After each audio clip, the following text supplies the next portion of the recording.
Yeah. Cool. Like it okay. Yeah, well, you'll like absinthe. How should we start then? What's sound being recorded to? Zoom and H4 we got. Do you need a sync clap? Should we, Yeah, let's do it. So with the trilogy, are you calling it a trilogy, or is that just like for the benefits of certain screenings? I'm calling it a trilogy. Yeah? So you just okay. It is a trilogy. Yeah. Well, it's a trilogy, but there's tendrils to the trilogy too. Like I feel like Uncle Kent is also exactly connected, and Autoerotic's connected, and Caitlin Plays Herself is connected, but they're inside of the triangle, I'd say, but not part of the trilogy. The Bermuda Triangle? Yeah. Of 2010 movies. Well, what I find interesting about them is that they're all kind of united by the meta level that a lot of them have being about filmmaking. Mm-hmm. But anytime I read anyone talking about that, I don't ever see anyone mention the kind of lineage of art film. And it seems like because they're almost more difficult films structurally, that they are kind of moving more into that mode. Yeah. Is that something that you reflected on while making them? Yeah, I mean, I mean, it's certainly not territory that people haven't been to before, but it's. I mean, I just feel like in general, audiences are less interested in art film than they ever have been. Even the cinephile audience is just as excited by Mad Men and the Avengers as they are by serious art film. This movie VHS that I directed one of the segments of, after Sundance, like the Film Society of Lincoln Center's website, they had somebody at Sundance covering the festival, and VHS was like their favorite film of the festival. And obviously I really like VHS, but it's also, it's not striving to be a part of the serious art film discussion. And then the people who are sort of hosting the serious art film discussion are bringing it in, and it's a little weird because the people who are trying to be part of the serious art film discussion, it's harder than ever to enter into that conversation as all this other stuff is being dragged in. But I think I think the cinephiles are just bored in general. I feel like there's only so much time you can spend watching movies before you just get bored, and you have to start looking for stuff. You have to start concocting cockamamie explanations for movies and things like that. I know because I've been there. Well, the explanation is kind of built into the zone too. Yeah. Was that something? That started. I feel like Nights and Weekends was the first thing that I made, where the second half of Nights and Weekends is a comment on the making of the first half. Like it feels very self-contained to me, and I like that structure. It feels nice. It sort of wraps up in a nice little package, but still leaves a few questions. Like at the end of the zone, spoiler alert. When my wife and I are sitting there talking about the film and the film within the film. Even though it ends there, hopefully that conversation should be questioned too, as far as whether it's real or not. And so in a way, it's like a nice summary of what you've just watched, and then also it's totally an open door to question all of it at that point. Do you think people are going to get that reading, though? It seems like it's kind of... I do think so, from talking to people, that's making sense. I mean, the Zone is a weird movie because, in a way, it's like 45 minutes of a bad movie to get to the part where they talk about how it's not very good, and then it's another 30 minutes of a bad movie to get to the final conversation where they talk about how it's not very good. And it's a lot to ask of an audience, I mean, I don't... it's not a goof for me. It's not like I'm making fun of the audience or any of that stuff. I'm trying to have a very, very serious conversation about performance and about mumblecore, and where the lines get drawn between acting and non-acting, and a character and playing yourself, and how playing yourself is still a character. And that the zone was the only way that I knew of to really talk about that kind of stuff, and to show, to provide real side-by-side examples of that, those levels of performance. But at the same time, it's a weird thing to ask an audience to go along with me, But I'm trying to put these 3 movies out into the world in a way where I'm letting the audience come to it. I'm not trying to shove it down anyone's throat, They're not. They're being presented in very specific ways for the people who are willing to go along on this little thing with me. In the zone, the iPhone's used as a device in the actual film within a film, and then when you're talking about the film within a film, it's talked about as a device to kind of get around certain continuity issues. But it's also a kind of realism. It's a realistic aesthetic. Yeah. And then that last shot is pointedly not in an iPhone. How did you balance how people read the iPhone footage versus the more traditional footage? Well,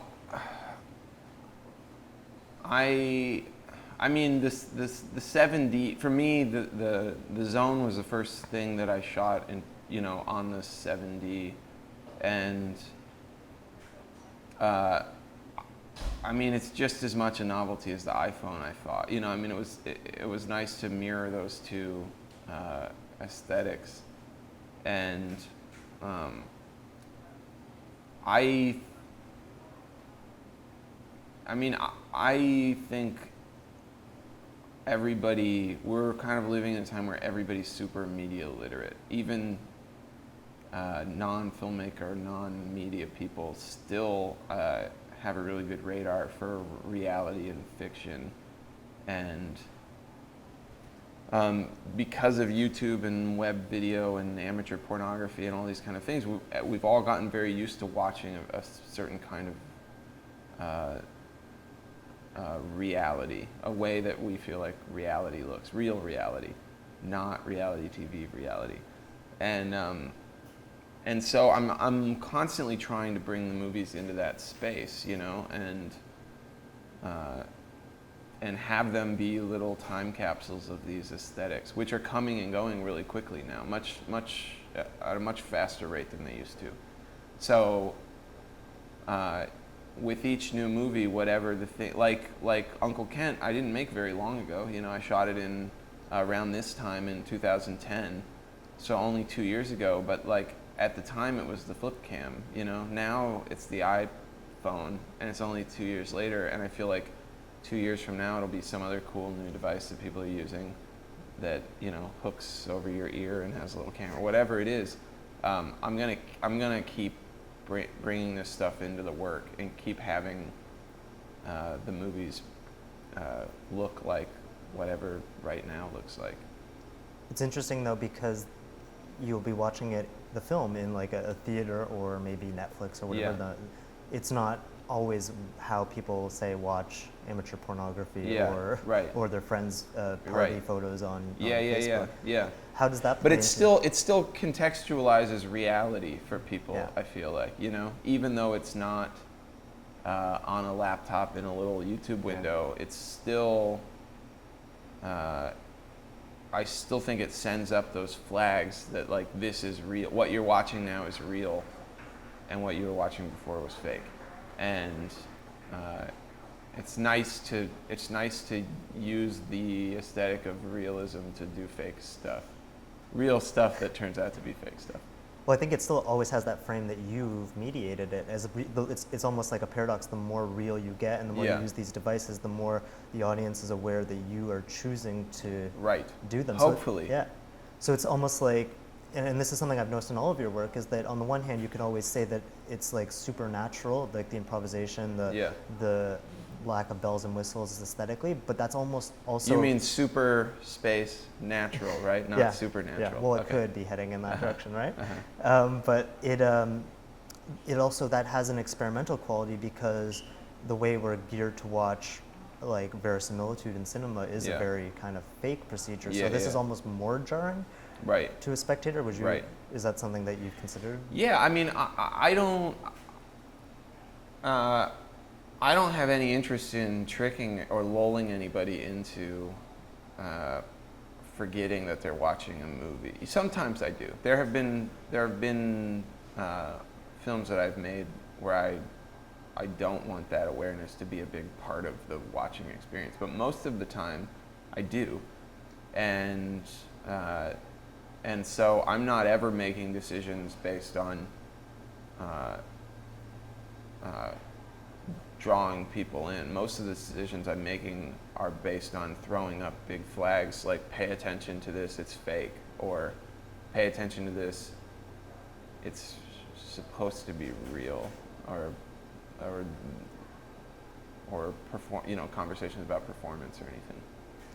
It's interesting you mentioned that some of them, that is the goal, because it seems like with the trilogy you're making a point to say these films have something that's connected. And I'm wondering, after this many films, when you're looking at your own body of work, how do you kind of connect them? Like, are there the ones where you want the form to be a little less obvious? And yeah, I would say that the three that I did with Anish are the three. Hannah Takes the Stairs, Nights and Weekends, and Alexander the Last are the three most traditional, least meta. Even though there's a lot of meta going on, they're the least of those. I would say Kissing on the Mouth and LOL are very experimental and are me working through and shaking off a lot of film school things, and trying challenging myself to try a lot of things.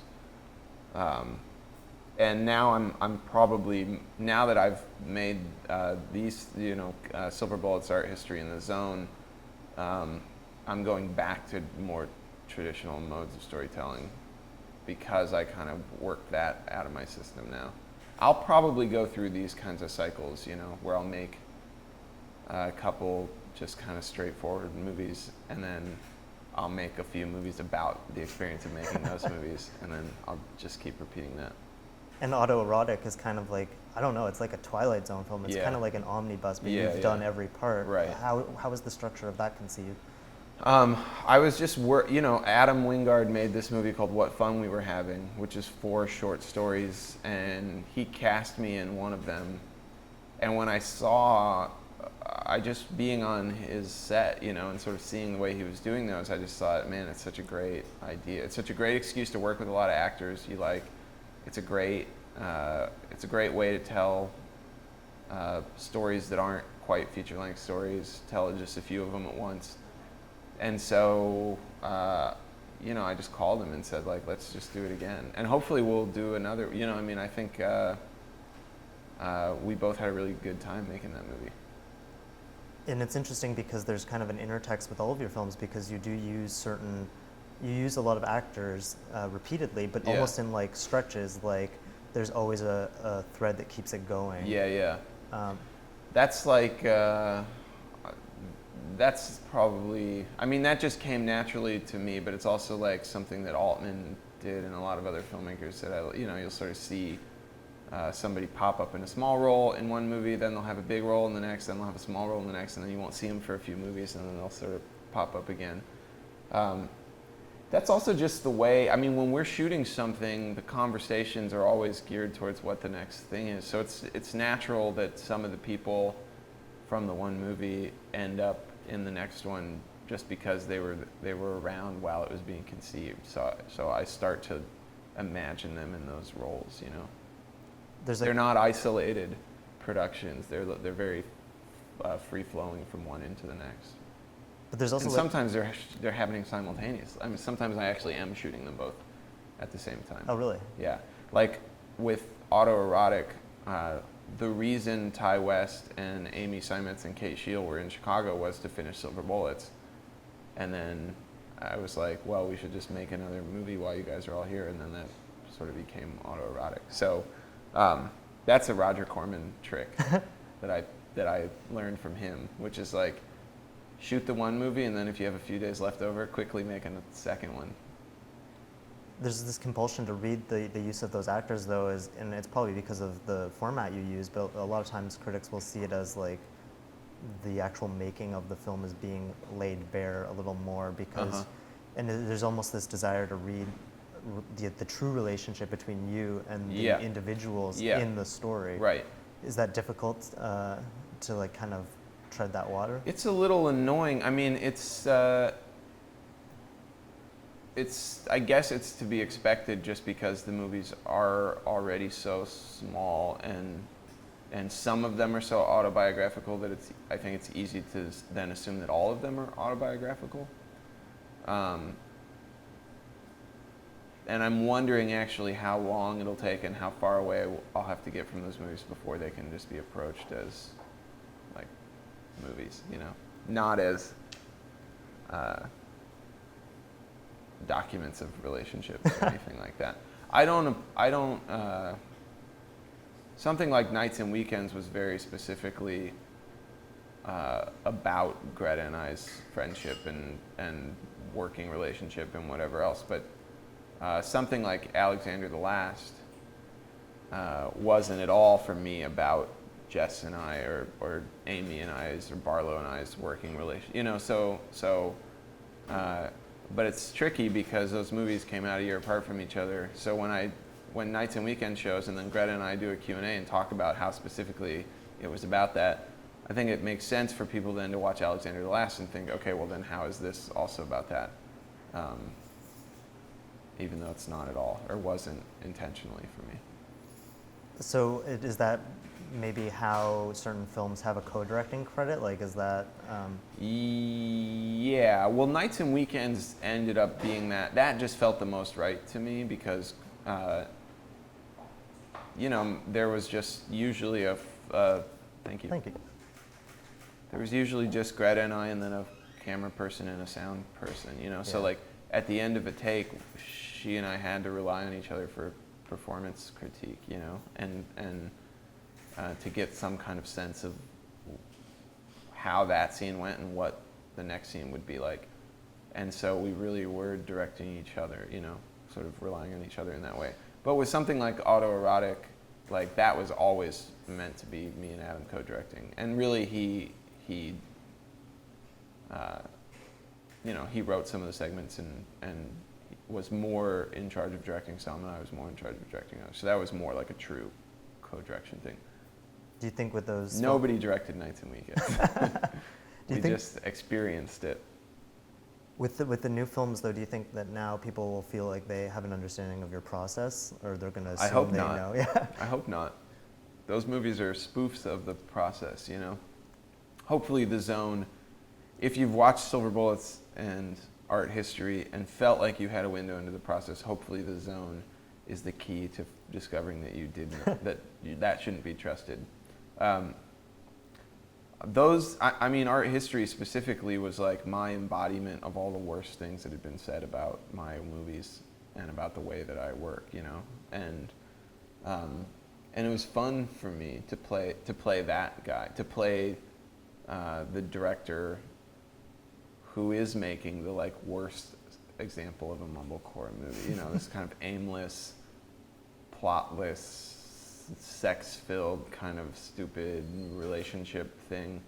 And the way that you see me directing that movie isn't very close to how I would behave on set, you know. It's definitely acting in a character. But also it's fun to not have the movie spell that out, you know, just to like, because I don't care. If people want to assume that that's how I direct, I don't care, you know. So it's nice to just put that representation of myself out into the world and then let it sit along with the work.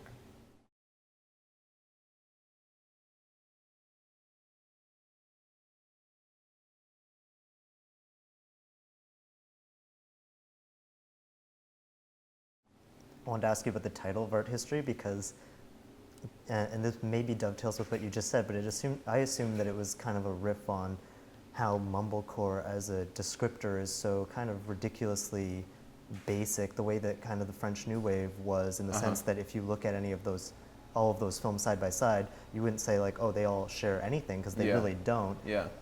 Is it kind of, and you say it's a commentary on mumblecore, is it almost a commentary on how art history likes to periodize things and kind of? A little bit. I mean, that title served a few purposes for me. One of them was that the movie is so small, and it was just 5 of us in one location, and it's such long, slow takes, that I thought a really like obnoxiously big title would be, you know, like something very grand as the title would be a nice sort of counterbalance to the smallness of the movie.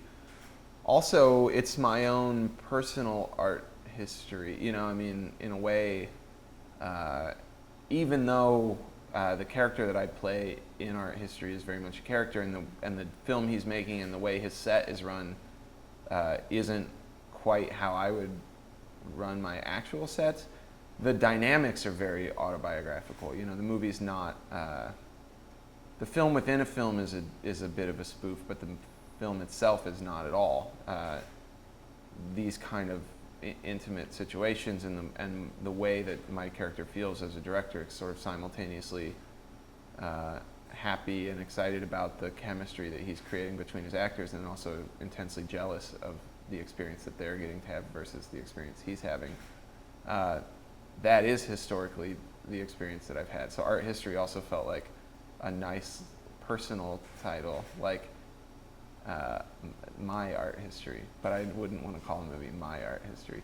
And then, yeah, I think, yeah,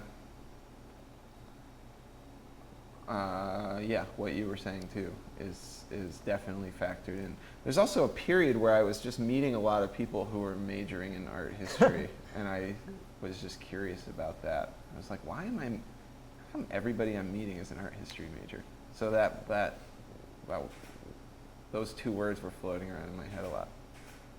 I'm glad that you say that it's not just a spoof, because there's also some shots in that I think are maybe my favorites that you've done, and they also strike me almost as if they're closer to European or Asian, because it's interesting that your films are never really considered to be of a piece with those, but there is like stylistic similarities nonetheless. Like I'm thinking of 2 shots, one of where Ken's feet are in the water, and when they're having breakfast, and it's just that super long shot. Those seem very similar to. Yeah. I mean, those are the movies that I tend to watch, you know? I mean, that's certainly, that stuff's influential on me. And, you know, I mean, I just don't think people are looking at tiny budget American films. They're not looking for like 60s and 70s European cinema references, so they're not seeing them because they're not even, wouldn't cross their mind to think about that. But also like Hong Sang-soo or somebody, you know, I mean, that's definitely, I think people are starting to catch on. Like, you know, I talked to a few New York critics when art history was playing in New York, and I think people are starting to see that I'm pulling some references from contemporary Asian and European filmmakers. But yeah, that guy's movies are great, you know, and they're also all about filmmaking and about directors and actors' relationships and things like that. I mean, I think it's time to acknowledge that the kinds of audiences that are seeing these kinds of art movies are small enough and film literate enough that the movies can just be about filmmaking now. You know, like these movies aren't reaching a general audience, so there's no reason to fool anybody into thinking they are. They might as well be hyper specifically about the filmmaking process, because the audience who's sitting there watching them is already thinking about the filmmaking process.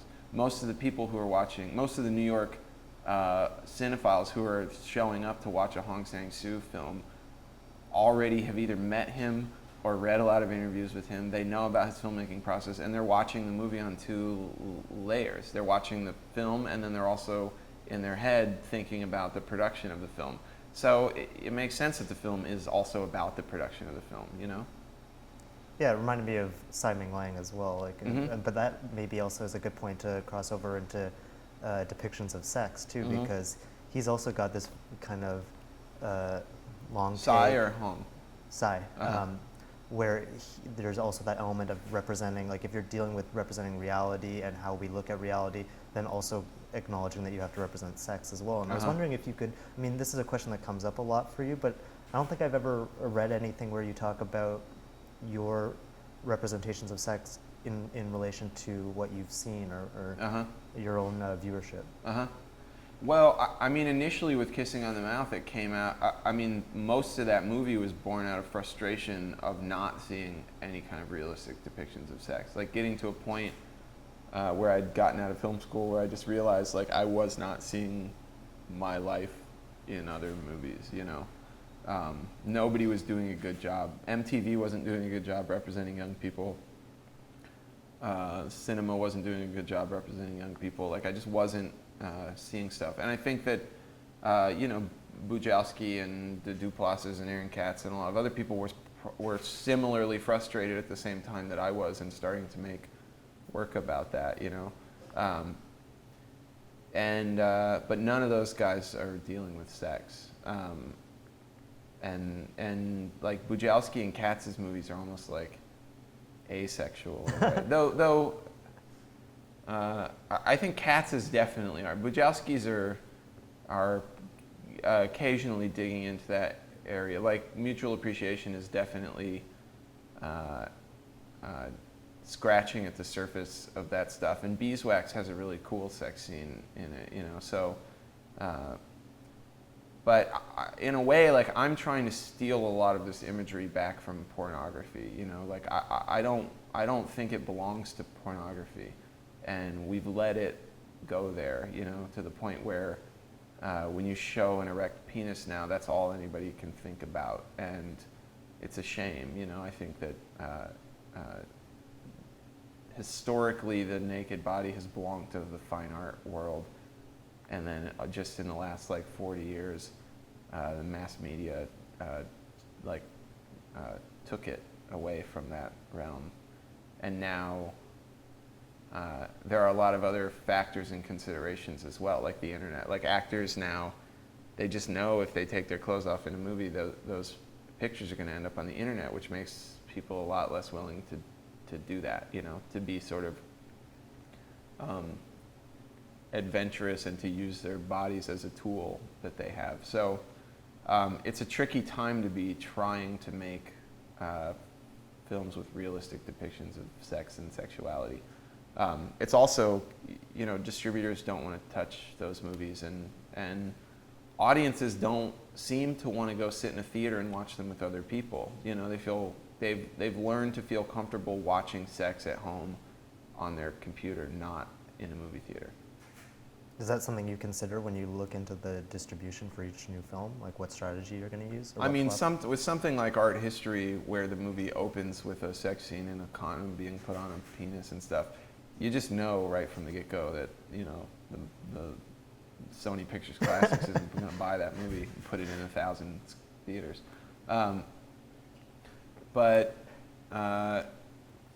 But no, I mean, I try not to think about that stuff going into it. But it becomes very apparent very quickly whether certain films are going to be even accessible to distributors and a bigger audience. Yeah, but it also seems like that could be like in the hands of maybe the wrong company, something they use to sell it on a platform like Netflix. Nobody is selling sex anymore. Yeah. It's not very profitable. It's not marketable. Everybody can get it for free on the computer, you know. So nobody. The way that they did in the 50s and 60s when the European art films started to creep into the American marketplace, where they were selling them really specifically on the fact that there was realistic depictions of sex and naked women and whatever else. You know, those movies could make a lot of money because it was a novelty. It's not. There's nothing novel about it anymore. You know, so it's a lose-lose situation as a filmmaker. Like you just can't expect people to pay for nudity anymore, and you can't expect distributors to be able to use that as a marketing hook, unless the person who's taking their clothes off is really famous, and even then, I think it's not as appealing to distributors as it used to be. So so everybody's sort of fled that arena, and the people who choose to work in that, like Winterbottom's film 9 Songs or something like that, you know, like the discussion around that movie just becomes specifically about the sex, you know. That movie's probably a bad example because let me think of something, a better example of that. Like contemporary, or? Yeah, like somebody who's has realistic sex scenes in their movie, but the movie is being talked about not because of that. Oh, yeah. It's hard to Yeah, hard to think of an example where that doesn't become the focal point. Well, that movie, Late Marriage, had some pretty great sex scenes in it that I don't think became the entire conversation. But I think if the director has established themselves kind of for their films, and then they move in that direction, they have that safety net. Like the critics already have a way of approaching it without having to reduce it to that. But Winterbottom had a huge body of work. Yeah, I know. But I think he led that discussion. I mean, I think he made sex the point. So that's why I'm saying that's a bad example. But. And the UK, like especially is a context where that's going to be amplified no matter what because of their censorship. Right. What about sex's relationship with the horror genre now that you're starting to use that iconography a little more? Well, I mean, maybe that is still a realm. Maybe the horror films are still a realm where like it's expected that you're going to see the lead actress's breasts at some point or something. But I mean, that kind of stuff is the least interesting thing about horror films to me. You know, I think even for a horror audience, it's moving away from that kind of like cheap, gratuitous nudity thing. And it's becoming much more about violence and like crazy ways to kill people. But you know, my shift towards horror movies is entirely about the dedicated audience that those movies have. Like I'm not particularly interested in the genre. You know, there's a lot of horror movies I like a lot, but I'm not a devoted fan, and I don't see everything that comes out. But the fact that there are those people that are really obsessively horror movie fans, it makes me really jealous for the people that make horror movies, because it's cool to have a big audience that cares that much. And I don't see it with the art house movie. You know, from year to year, I think that the art house audience is growing every year. I'm not like I'm not nostalgic for a previous time period. I actually think it's a better time to be making art films right now than ever before. But I also think that audience is super fractured. They're not rallying around coming out to see these movies in the theater necessarily, because they can get them on DVD or they can get them on BitTorrent, or they're seeing them at festivals, but the movie's showing 3 times on different days and the audience is really split, you know. And I kind of, the thing that I'm most envious of the horror filmmakers is like rabid interest about the movie leading up to its release, and then everybody sees it on the same day, and then everybody talks about it. And because these movies are for a mass audience, they don't have to play film festivals. They get to just come out on a Friday night in movie theaters, you know, and then that's the way everybody sees them. And it's cool, you know. I think it's one of the only areas left where there's that like intense, focused discussion around certain things. Do you think it's because they have there's a kind of added thrill to seeing something like that so big? Like it kind of takes the amusement park element to it. Yeah, definitely. But I feel like art films have the same thrill. I mean, it's so much more fun to see even a really slow art movie in a big theater with people, you know, and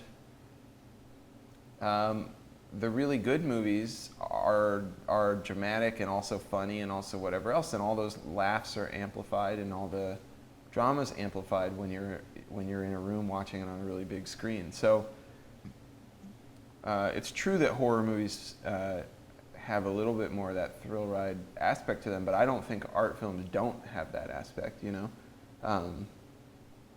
But it's been easier for people to justify watching, you know, a Tsai Ming Liang movie on DVD when it comes out than like having to drive 3 hours to a major city to try and catch it, you know, during its run, if it even gets a run. I mean, those movies aren't even getting really released theatrically anymore. It almost seems like as well it would be a better place to see something, even your films included, because it has that element in the theater where you submit to the pace of the film, whereas Yes. if you're watching it Absolutely. at home, Yeah. It's really, even I have a really difficult time watching a movie at home where I'm not pulling my phone out to check my email, or I'm not getting up to get a drink or whatever else, you know. So there is something about being forced to pay attention for the entire running time of the movie that's really useful. yeah, because I think a filmmaker is designing the film to be paid attention to in that way. So when the audience isn't paying attention in that way, something's lost. and you kind of have to adjust to like how it's going to play out, and then once you do that, you're fine. But like Yeah. when you're at home, you may not get over that initial Right. hurdle of. Right. Is that something that, I mean, how do you approach like theatrical distribution? Like how much do you push for it, or maybe have kind of accepted certain films or not, as you say? I mean, I've accepted, actually from the very beginning, I've accepted that the way, if my movies ever have substantial theatrical runs, it will be 30 years from now. It won't be now. Because I feel like the repertory scene is alive and well. I mean, that actually is an area where cinephiles are coming out to see movies in the theater, is like when a new print is struck of some 1970s film. Suddenly there's sold out screenings and people are really interested. So there's an aspect of the audience. What's interesting about that is that you expect that audience is the vanguard. You know, you would hope that the people that would be coming out for the repertory screenings would be the really open-minded, engaged audience. In fact, I think that they're cowards most of the time. They need the stuff to have been canonized in the meantime, and their mentality is much more sheep-like than a mainstream Hollywood audience in a lot of ways, because they're not. They're way less willing to give new movies a shot, or to like stick their flag in a new movie and say, I really like this, especially if it's a controversial, or in the case of a lot of my friends' movies, like slightly amateurish or low budget or whatever else movie, because the culture, the cinephile culture is really, there's a lot of bullies within that culture, and there's a lot of loud voices that are ready to call you stupid if you're not into the right movies. And I think you see it when you look at the top 10 lists at the end of the year. When you know, several hundred critics all submit their top 10 lists, and it's basically the same 10 movies. I think that's born out of that kind of fear of like standing alone behind certain work that may not stand the test of time. You know, these people are deathly afraid of their reputations being shot. You know, so it's a little frustrating to see the new movies that will succeed in repertory 30 years from now not getting much attention, and it's also annoying to see the kind of people that could be champions for those movies too afraid to kind of raise their voices about them. How important is it then, for, on the other hand, to have maybe that one critic that, like, in a festival gives you that write-up that convinces people? It's hugely important. I mean, that's where, I mean, you know, we've sort of watched film critics at all the major papers lose their jobs and be replaced by bloggers and whatever. You know, I mean, it's, there aren't that many critics left that are powerful enough to really change the course of the life of your movie. You know, Roger Ebert can still do it, and like maybe Manola and Tony Scott at the New York Times, and a few other people still have that sway to like overnight sort of change the conversation around certain films. But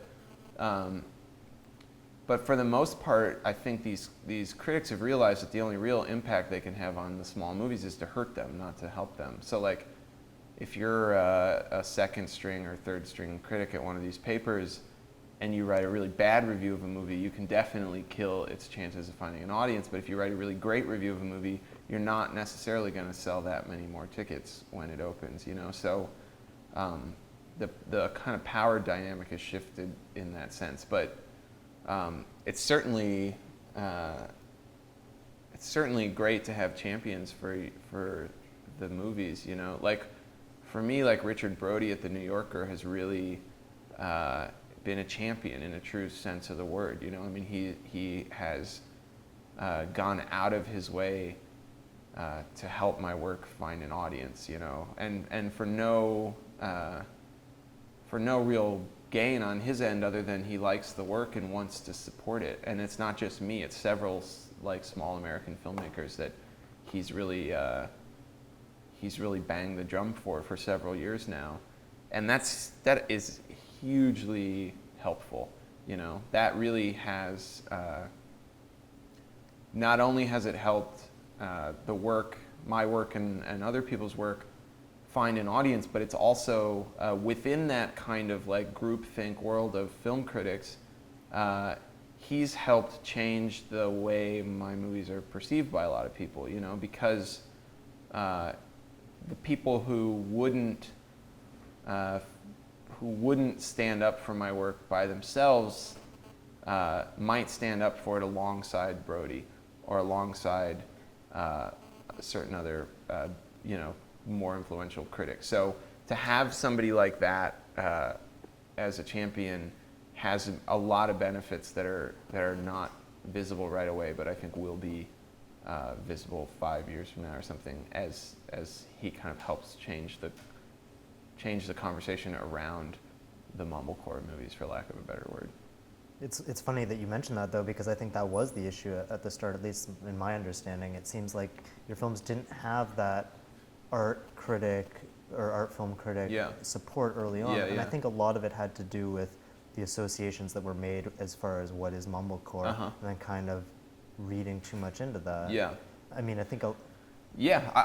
I agree. I mean, you know, and I don't shoot on 16 millimeter, which is like, I think the quickest shorthand to like convincing these people that you're serious about making art films. You know, shooting on like low grade video cameras, at least in 2005, wasn't compelling evidence that I was serious about what I was doing, you know? Whereas like with Bujalski shooting on film, there's a cost involved where you have to be serious to spend the money, you know? And not to take anything away from his movies, because I think they're really good, but you know, I have noticed that the filmmakers who've made a point to shoot on film have gotten a lot more of that critical support right from the get-go, because I think those movies are much easier to take seriously, you know, or to feel justified in championing, and it's starting to shift, you know. I mean, and also, I'm younger than those guys, you know. Bujalski's a few years older than me, and we went to film school at different times where video meant something different to us, you know. It meant something different to me than it did to him, and I think that even though it's just a few years apart, I feel like there was a generation gap there in some senses, at least film school wise, because you know, at the time when I made Kissing on the Mouth, I was 22, and you know, all the filmmakers who are my age or younger don't have any stigma about video, and everybody who's just even like 3 years older than me had to really get over that video thing. Do you think it may also be because of kind of the improvisational qualities, where there was the assumption that there wasn't a lot of control or a lot of... Absolutely. Yeah. I was talking to another filmmaker who also works, you know, does sort of improv movies, and he was saying that like we need to change the conversation around improvised movies and make it to really just acknowledge that we're still writing, but we're just writing in a different way than somebody who sits down at a computer and writes a script, you know? Because he's super annoyed about that perception of improvised movies, that there's not as much work happening, you know, or that the movies aren't as deliberate as something that was like scripted out beforehand.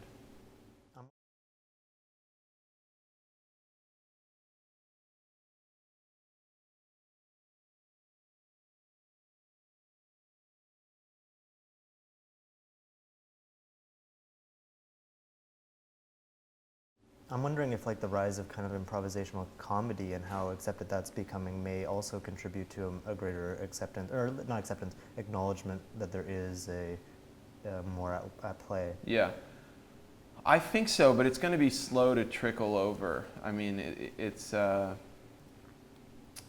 like the Judd Apatow films where there's clearly a lot of improvisation happening on set.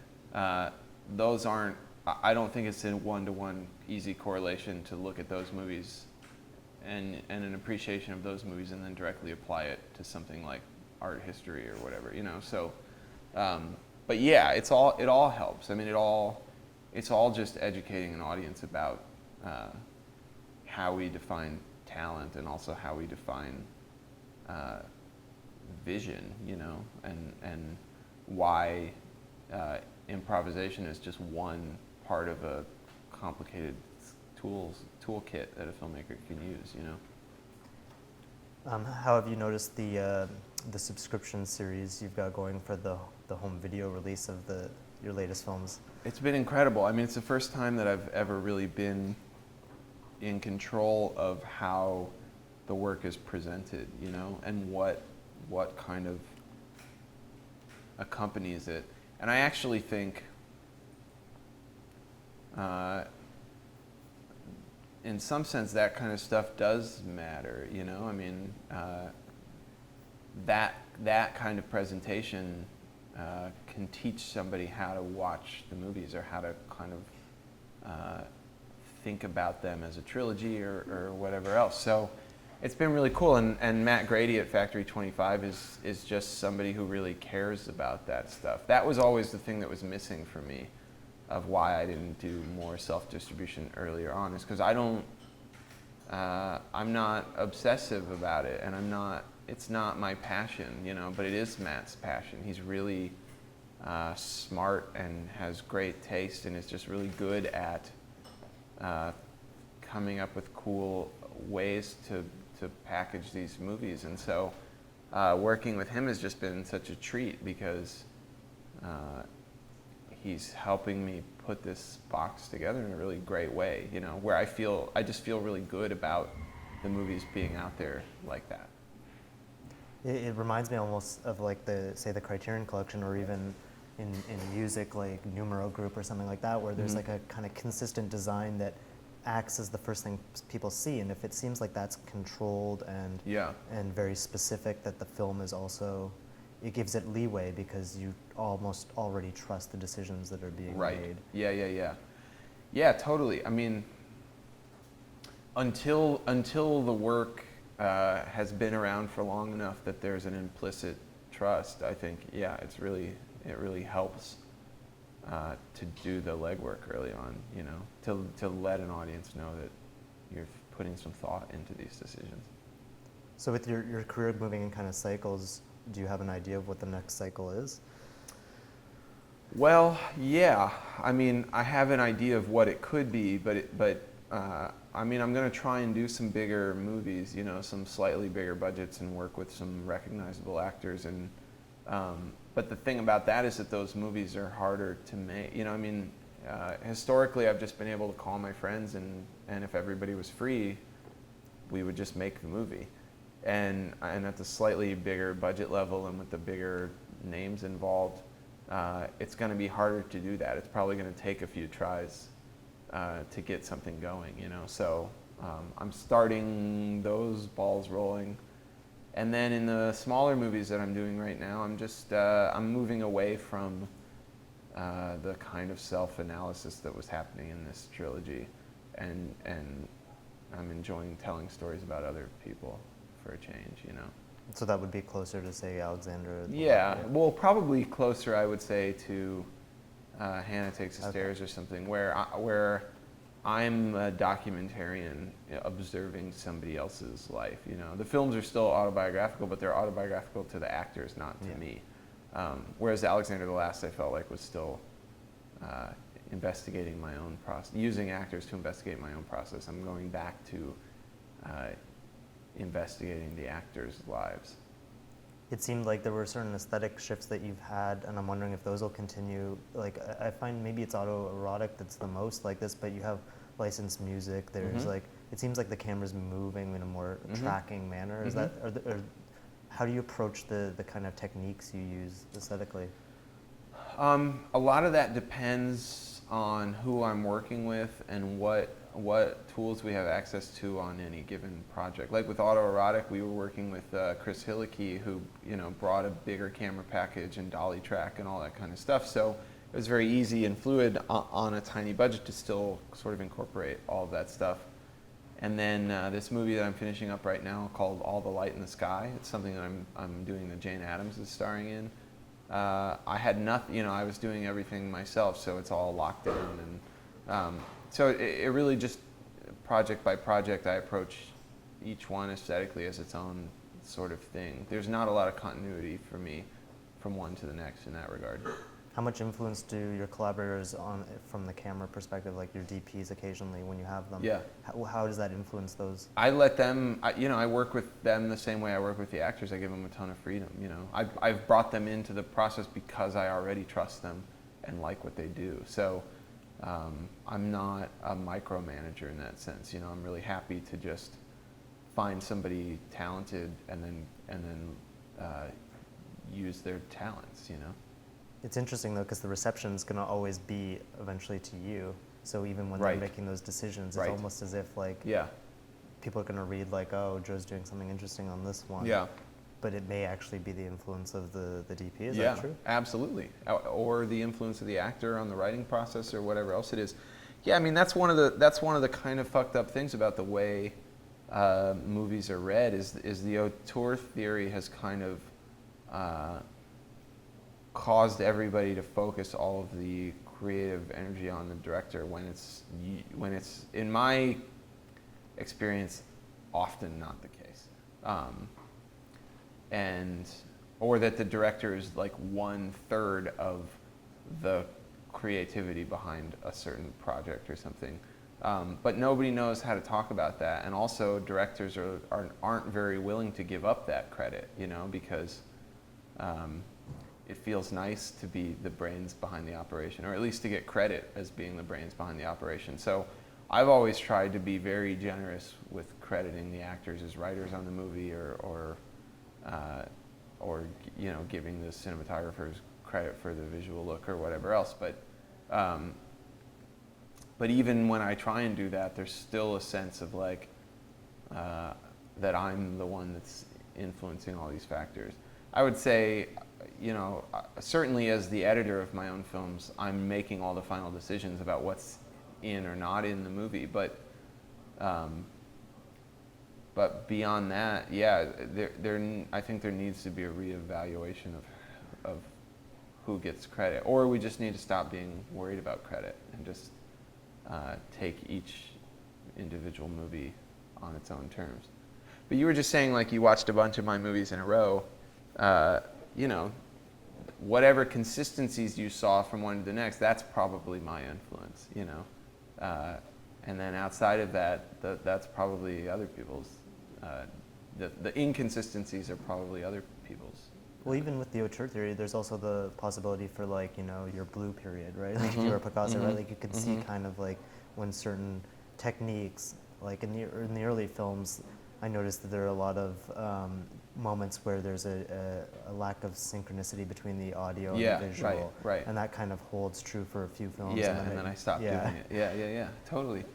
Yeah, I mean, my interests change, you know? And also the thing that I'm most afraid of as a filmmaker is like getting into a rut where I'm like, the way that a lot of the people who influenced me when I was a teenager and sort of first getting into the idea of making movies, guys like Jim Jarmusch and Hal Hartley, and I mean, those two are easy specific examples to point to, but like they're still making those movies.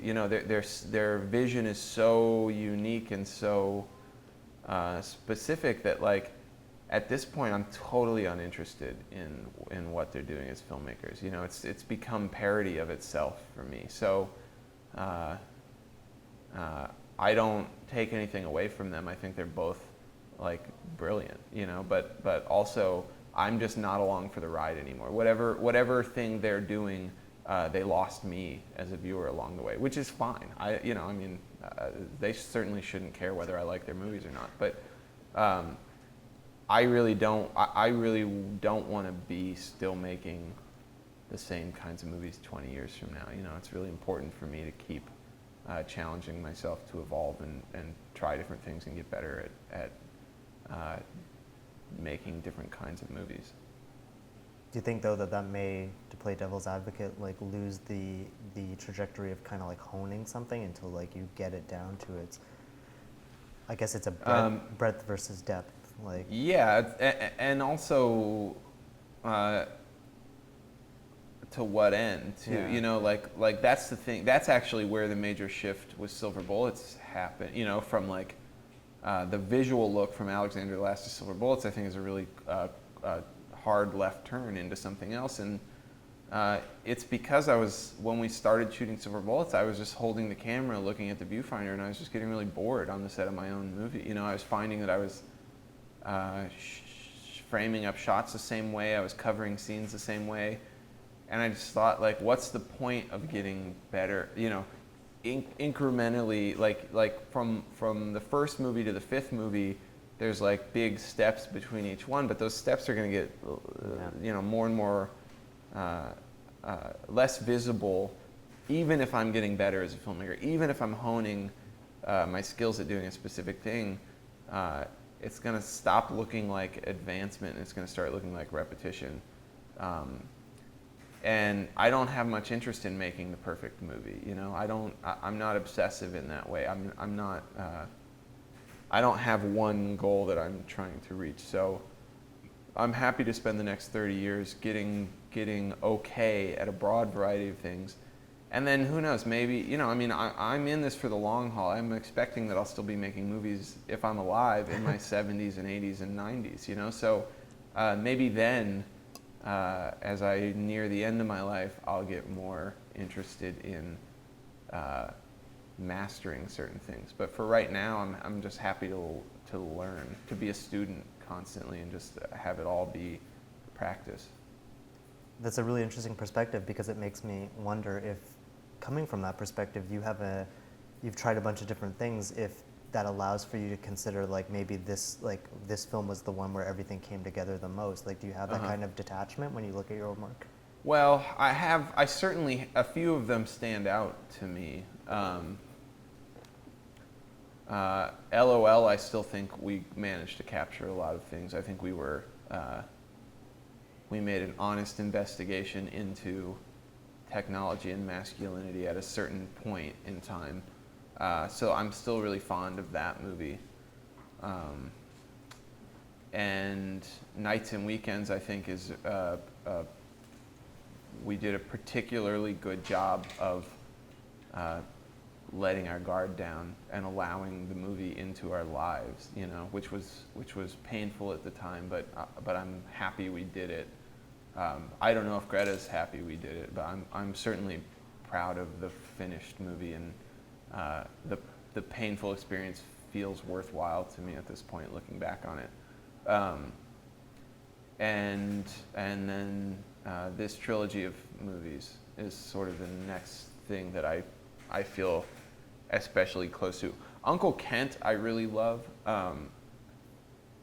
That movie's will always be. I was having a really difficult time with Silver Bullets, and I was like a year and a half into the process of making Silver Bullets, and like about to go crazy, and I just like put it aside and went and made Uncle Kent, and I feel like that movie really saved me from going off the deep end. So I'm really especially fond of Uncle Kent, and I also think that have you seen that one? Yeah.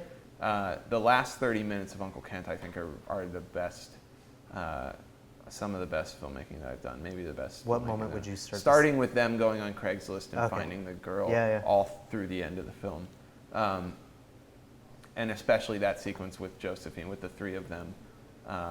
I'm really still particularly proud of that, and then these three films, you know, I think I managed to say the things that I wanted to say. For me, that's the barometer of whether the movie's successful or not. You know, did I manage to get across the things that I was interested in or trying to investigate, and all three of these new ones feel like I managed to do that, which is a good feeling. With Uncle Kent, I felt, and I don't know if you considered this at any point, but it almost seems like a little bit of an echo of Kissing on the Mouth to some degree. And it's interesting that that's something that you went off on, and it seems like it was more of an organic, just spur of the moment. Well, it was me trying to get back to that, you know? I mean, I after the year and a half of laboring on Silver Bullets and not feeling like I was really getting anywhere, I tried to hit the reset button a little bit, you know, and go back and find what it was that had first got me really excited and interested in filmmaking. And so it was an attempt to like really shed all the baggage and just make something, you know, get some friends of mine together and make something. And it was a treat, you know. I mean, the whole experience was just such a pleasure. I haven't had that much fun in a really long time, and I needed that to help get me through the end of Silver Bullets, and also to sort of unleash the floodgates on all these other ideas that I'd had in the meantime that had been kind of backing up behind Silver Bullets. So we did Uncle Kent in May of 2010, and then we did art history in June, and then Autoerotic, Caitlin Plays Herself, and finished Silver Bullets in July. And, you know, I mean, it was just like in a span of 5 months, I made, you know, 5 features or something. I mean, it was just really was like this incredible outpouring of ideas, and I had a lot of help from friends and stuff, and that's all because of Uncle Kent. You know, it really helped me get back to that place. I'm interested to know why you think, like, I've noticed that Caitlin Plays Herself seems to be the most well-received of those films. Yeah. Maybe that's a skewed perspective. I haven't read everything, but I'm wondering if maybe you could consider why that may be of all. Yeah, I think, you know, I mean, I think Brody has a lot to do with that, with sort of helping change the discourse around my movies. And then like Jamie Christley at Slant, and Dan Sallet, who is a filmmaker but also writes a lot about films. Like, these guys really, who you know, Jamie's sort of a new convert, I would say. You know, I think he was like always skeptical of my stuff, and but I think Dan Sallet and Brody have been there from the beginning, championing these movies, and I think, you know, it's starting to have an effect. And so I feel like Caitlin Plays Herself was the first of the sort of new string of work where people felt okay saying that they liked the movie. You know, I mean, I think my name was so loaded, and my work was so loaded 3 or 4 years ago, that even the people who liked it very quietly liked it, you know. And they're getting a little, they're able a little bit more to say that they find certain things compelling about my movie. You know, I mean, it's so funny, but there's just like, you know, there are a few voices out there that are really personal and mean, you know, and who are willing to engage in personal attacks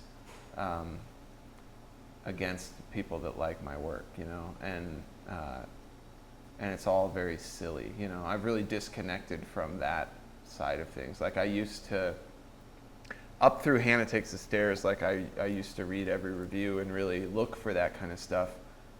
And as Hannah Takes the Stairs started playing around, it got so nasty that I sort of started to disengage. And then Nights and Weekends was the last one where I dared to poke my head into the critical conversation, and I just realized that it was ugly, and that people hated the movie and hated me, and it just got.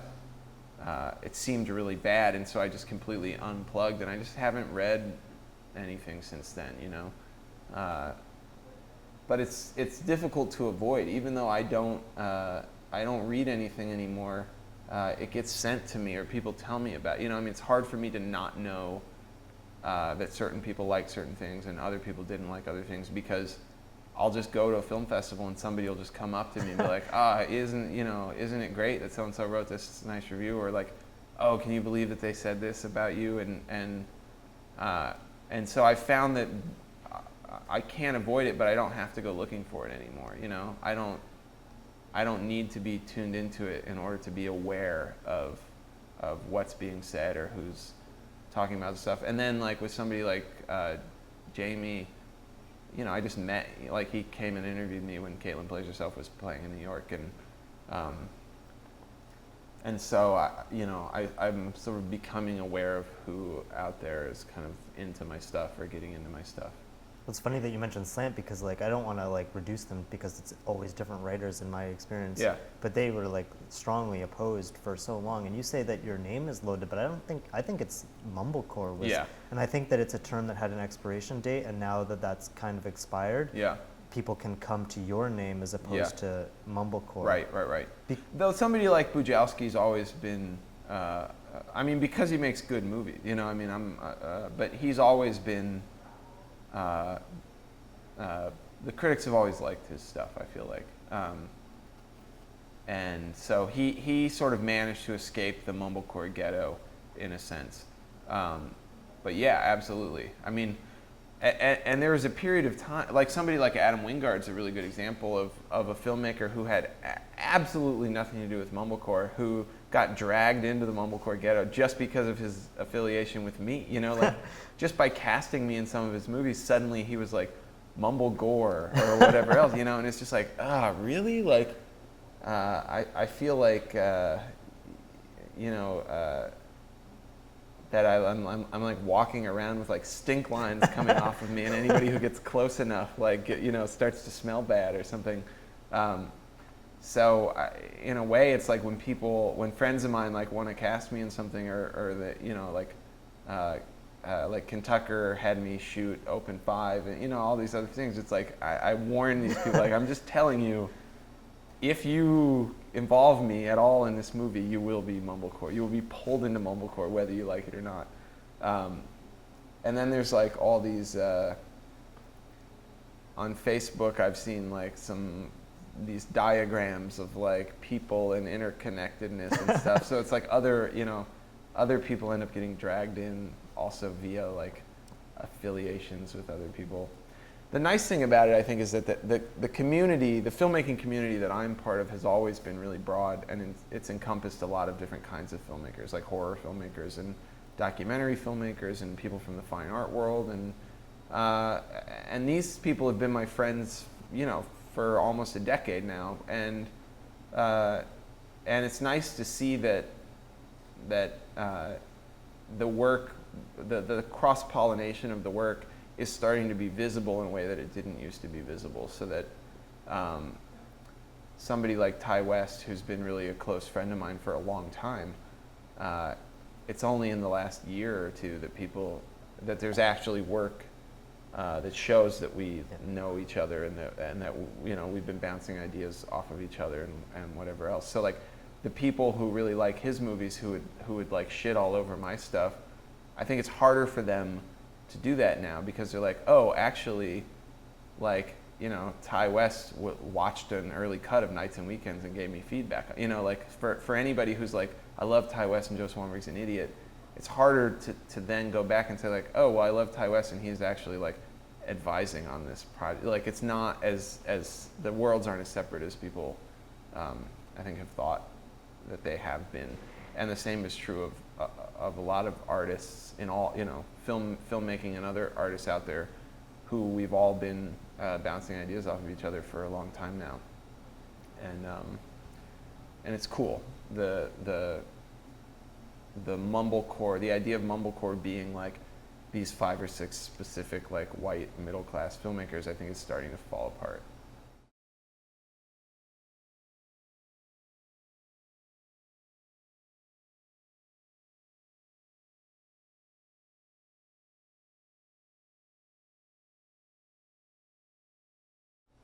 It's interesting that Nights and Weekends keeps coming up, because I think that's the point where, with negative reviews that I read, that was the one where I wasn't sympathetic anymore. Like, for some of the other ones, I could see, like, if it's not your bag, you're not gonna like it. Yeah. But with Nights and Weekends, it seems like it's almost like the closest to like being almost a classically composed and highly structured film. Yeah. And I could see that projection was still happening on that film. Uh-huh.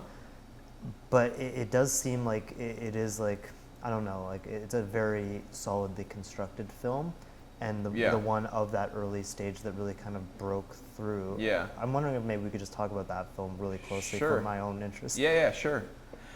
I mean, the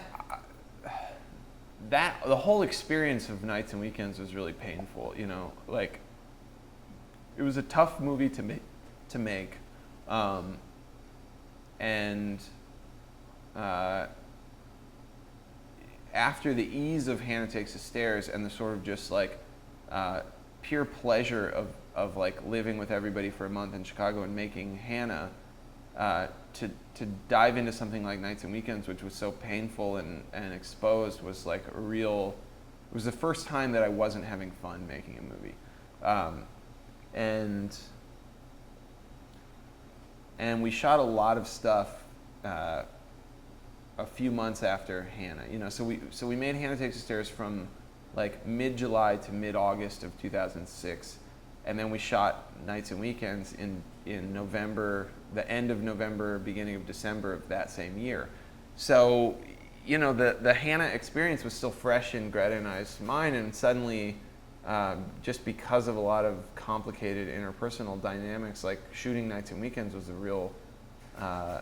was just really miserable. And we came away from that. I finished, I think we finished around like December 6th of 2006 or something like that.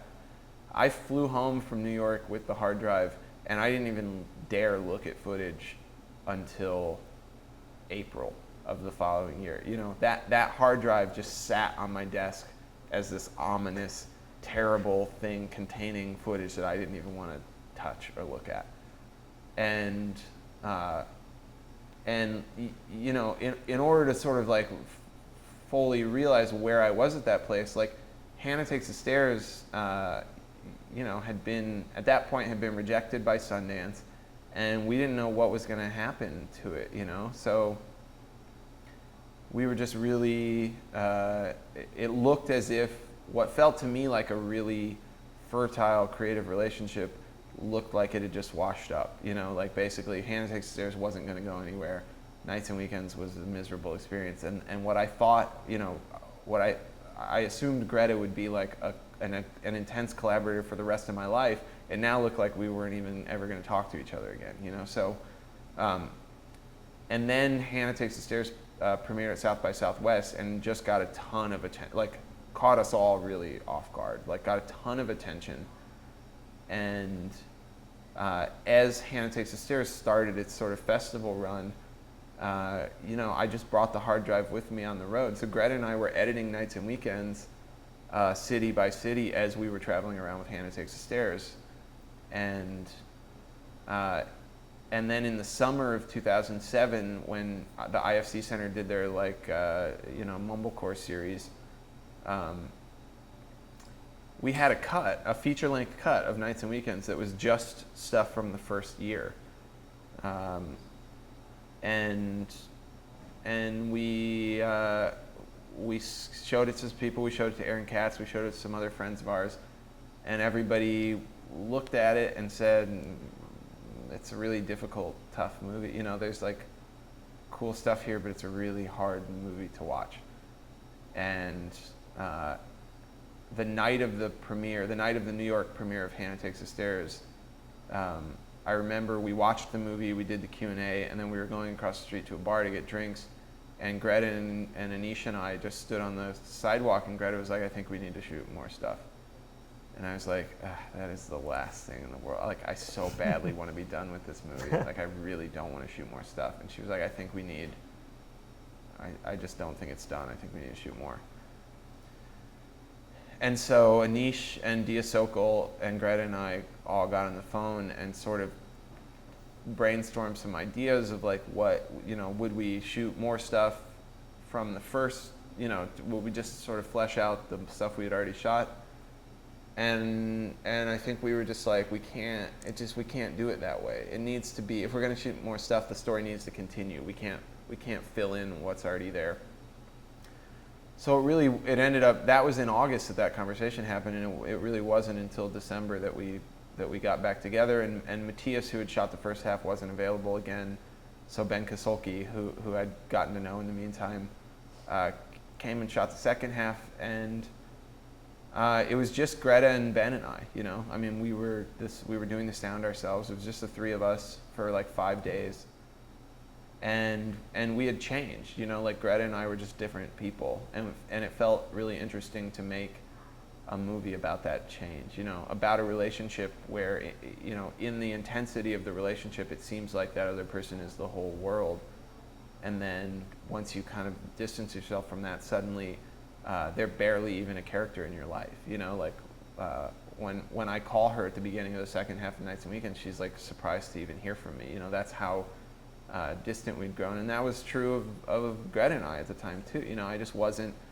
We did the sort of New York release of Hannah Takes the Stairs in August, and then I had gotten married in the meantime, and just had other. There was another project that I was working on that I ended up not making, but was at the time occupying all of my time. And so, I think between August and December, when we went back to shoot more, I probably only talked to Greta 2 or 3 times in that 5-month window, so, or 4-month window. So we just really got back together just in the spirit of like trying to fix the movie, not even because she and I were really friends anymore. And we made, we did it for the 6 days and finished it, and it premiered at South by Southwest the next year. And between December when we finished it and when it premiered at South by Southwest, I probably only talked to Greta once.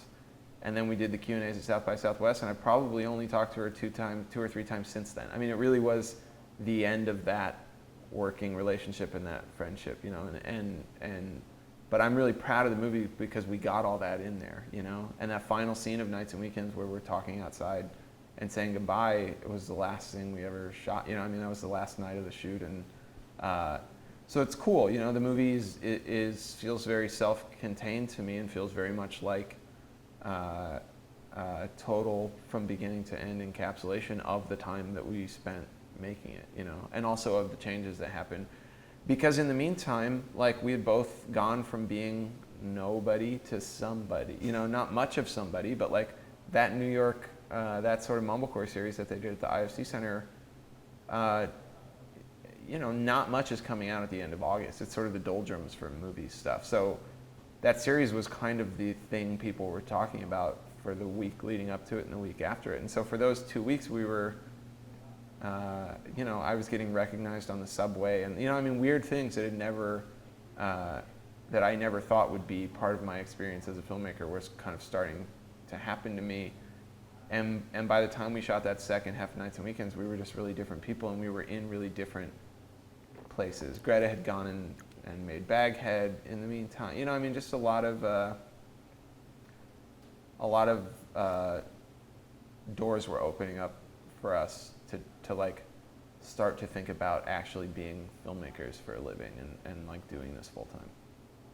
I really think the ending's interesting because usually in most films you kind of have a key to how to read the film at the start. Yeah. Like even if you don't pick up on it. Yeah. But I think with Nights and Weekends, and this is clearly reflecting what you've just said, like you really don't get it until the end. Mm-hmm. When you kind of realize that these are 2 people that are both fine. There's nothing wrong with them, but they're just not going to work. Yeah. And it doesn't really become like Yeah, concrete until right, that right, last right. goodbye. Yeah, which is something that I mean, I really strongly feel like it's possible to love somebody and not like them, and also to have relationships in your life where they're just not good ideas. You know, they're harmful relationships, and it doesn't diminish the love that's there, but it also makes it impossible to really be around that person, and it's just not something that people want to make movies about. You know, it's not pleasant. None of that idea is pleasant to anybody. So.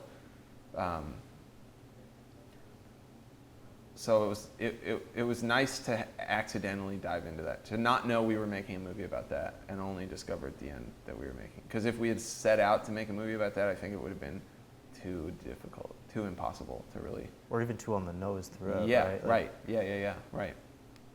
But it's interesting in hindsight too, because it's like your work with Greta and like your camera work even like really captures something that is extremely fertile. Yeah. But to have to like as a viewer recognize that there's an expiration date on that as well, like that can only last for so long. Yeah. Yeah, I mean, in a way, I feel incredibly lucky to have captured her at that point. You know, where she wasn't a professional actor. You know, where she very may well have become a playwright or something had we not done Hannah Takes the Stairs. You know, like. Or something else, who knows, something else. But like, but then at the same time, it's been really bizarre to, like when in the middle of making, probably 5 days or so into shooting Hannah Takes the Stairs, I was like, man, this girl is a movie star. Like she's gonna be mega famous and like, and she's gonna be a movie star. And then when we finished the movie and it premiered, I was like, all right, here's the moment it's gonna happen. Like next thing I know, you know, whoever, Woody Allen's gonna call her or whatever. It's been weird to see that took 4 years to happen. You know, that process is so slow. That like the thing that seemed so apparent to me in the summer of 2006, wow, 6 years now. That Woody Allen movie is going to come out this summer. 6 years later, finally, the thing that I thought would happen like the next day is finally happening. You know. Are you expecting that again now with the trilogy with Kate? Yeah. I mean, I think Kate and Amy Seimetz both. Yeah. I mean, but now that I know that it's a really slow process, I know that. It will be a while. Yeah. But yeah, absolutely. I mean, they're incredibly talented. You know, there's no reason why they won't receive that same kind of attention. So you're going to continue to be kind of a training ground for. We'll see. I mean, as I get older, and as the stories I want to tell are older stories, it's seeming like I'm going to have to work with people that are already established because. It's hard to find people in their 30s who haven't been discovered yet, you know. I wanted to talk briefly just about Young American Bodies too, because that's a web series, and it's something that I find interesting that you worked with, especially given your comments about internet reception, because that's something meant to be watched on the internet.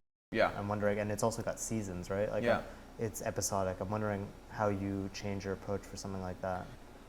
I mean, I approached it the way a show like Home Improvement or something, you know, I mean, just like a very basic sitcom works, where if you watch Home Improvement, every episode is basically the same. Yeah.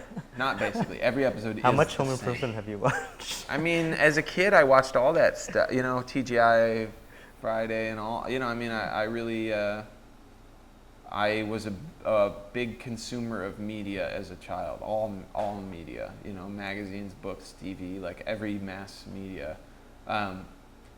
And so that format's really deeply ingrained in me. So we, you know, every episode of Young American Bodies follows that. Like there's an opening scene, and then there's the credits, and then there's kind of like 3 scenes, and then a little outro thing, and then it's done, you know. And I really, it's very appealing to me, actually, to work within a rigid kind of structure like that. I actually really liked it. And when the structure becomes really rigid, you suddenly have a lot of freedom within the structure, you know. So we were able to do cool things in that show because the episodes are so short, and because it's, you know, we were doing the kind of cliffhanger endings and whatever else that TV does. And also, like, the web was a wide open, it was the Wild West at the time, you know. I mean, we shot the pilot episode of Young American Bodies in January of 2006, you know. So I had just finished LOL,